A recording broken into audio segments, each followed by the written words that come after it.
Hi guys, welcome back to my channel.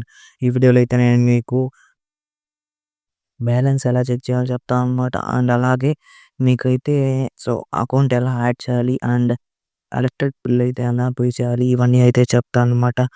ముందైతే అందరూ నా ఛానల్ని లైక్ చేయండి, షేర్ చేయండి అండ్ సబ్స్క్రైబ్ అయితే చేసుకోండి గైస్. ఓకే గైస్, వెళ్ళిపోదాం. ఫస్ట్ అయితే మీరు ఓపెన్ చేసుకోండి అనమాట. అండ్ ఓపెన్ పేటిఎం అయితే ఓపెన్ చేసుకోండి. ఏదో ఒక అప్లికేషన్ పేటిఎం. నేను పేటిఎం చెప్తాను కాబట్టి పేటిఎం ఓపెన్ చేసుకున్న వెంటనే మీకు అక్కడ సో మీకైతే చెక్ బ్యాలెన్స్ అని ఉంటుందన్నమాట. దాని మీద అయితే సెలెక్ట్ చేసుకోండి. అండ్ సెలెక్ట్ చేసుకున్న వెంటనే అక్కడ మీకైతే అకౌంట్స్ అయితే చూపిస్తాయి. మీ బ్యాంక్ అకౌంట్స్ ఏవేవి ఉన్నాయో ఆ ఒక్క బ్యాంక్ అకౌంట్ మీద సెలెక్ట్ చేసి మీరు ఆ పిన్ అయితే ఎంటర్ చేసుకోవాలి. ఏ పిన్ అయితే ఆ పిన్ ఎంటర్ చేసుకొనేస్తే మీకు బ్యాలెన్స్ అయితే ఈజీగా అయితే మీరైతే అక్కడి నుంచి అయితే చెక్ చేసుకోవచ్చు అన్నమాట.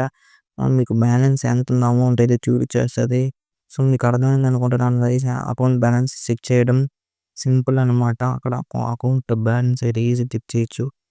అండ్ అక్కడ చూసుకుంటే కింద మీకైతే అన్నీ అయితే చూపిస్తుందన్నమాట. మీ బ్యాంక్ అకౌంట్స్ ఎన్ని ఉన్నాయి అన్నీ నంబర్ బ్యాలెన్స్ అయితే చూపిస్తుందన్నమాట.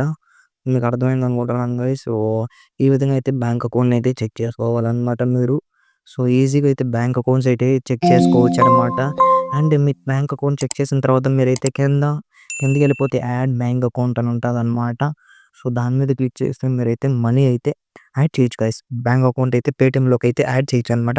యాడ్ చేయడం వల్ల ఏం లేదు, మనీ సెండ్ చేసుకోవచ్చు. అండ్ మనీ అయితే మనం చెక్ బ్యాలెన్స్ చేసుకోవచ్చు. సేవ్ అయితే చేసుకోవచ్చు అనమాట. వేరే వాళ్ళు కూడా మనీ మనకైతే వేస్తారు. యూజ్ అవుతుంది బాగానే, అందుకని చెప్తున్నాను అనమాట. మీకు అర్థమైంది అనుకుంటున్నాను గైస్. ఎలా యాడ్ చేయాలో. అండ్ ఇప్పుడైతే నేను ఎలక్ట్రిక్ బిల్ ఎలా పే చేయాలో దాని గురించి కూడా చెప్తాను. యాడ్ బ్యాంక్ అకౌంట్స్ ఎన్ని బ్యాంక్ అకౌంట్స్ ఉన్నాయో అన్నీ అయితే యాడ్ అయితే చేయొచ్చు అనమాట. బ్యాంక్ అకౌంట్స్ ఎన్ని ఉంటాయి అన్నీ. మీకు ఒకవేళ 10 ఉంటే 10, 5 ఉంటే 5, 1 ఉంటే 1 యాడ్ చేసుకోవచ్చు అనమాట. మీరైతే దానికైతే మీరు యూపీఐ పిన్ కూడా ఎంటర్ చేయాలన్నమాట.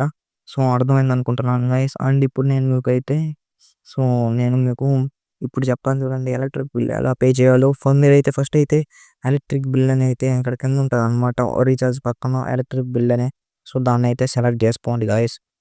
దాన్ని అయితే సెలెక్ట్ చేసుకున్న వెంటనే అయితే ఎలక్ట్రిక్ బిల్లోనే వస్తుంది అనమాట. మీరైతే ఎలక్ట్రిక్ బిల్ మీద క్లిక్ చేసి అయితే మీరైతే ఎలక్ట్రిక్ బిల్ అయితే ఈజీగా అయితే పే చేయొచ్చు అనమాట. ఎలక్ట్రిక్ బిల్ మీద క్లిక్ చేస్తే మీకు చూస్తుంటే అక్కడ నెంబర్ అయితే వస్తుంది అనమాట, పే బిల్ అని. ఆ నెంబర్ ఎంటర్ చేసి అక్కడ అప్లై కూపన్ కోడ్ మీద అప్లై చేస్తే మీకైతే 100 రూపీస్ అయితే ఆఫర్ అయితే వస్తుంది అనమాట. ఆఫర్ మీరు యూస్ చేసుకుని 100 రూపీస్ అయితే మీకు తప్పుతుంది. ఎలక్ట్రిక్ బిల్ మీకు ఎంత ఉంటే అంత అయితే పే చేసేయండి సింపుల్గా. ఓకే ఫ్రెండ్స్, ఈ వీడియో మీకు నచ్చింది అనుకుంటున్నాను. నచ్చినట్లయితే లైక్ చేయండి, షేర్ చేయండి అండ్ సబ్స్క్రైబ్ చేసుకోండి. నెక్స్ట్ వీడియో వస్తున్నాను. Bye guys. Okay guys, bye guys, bye bye guys, bye.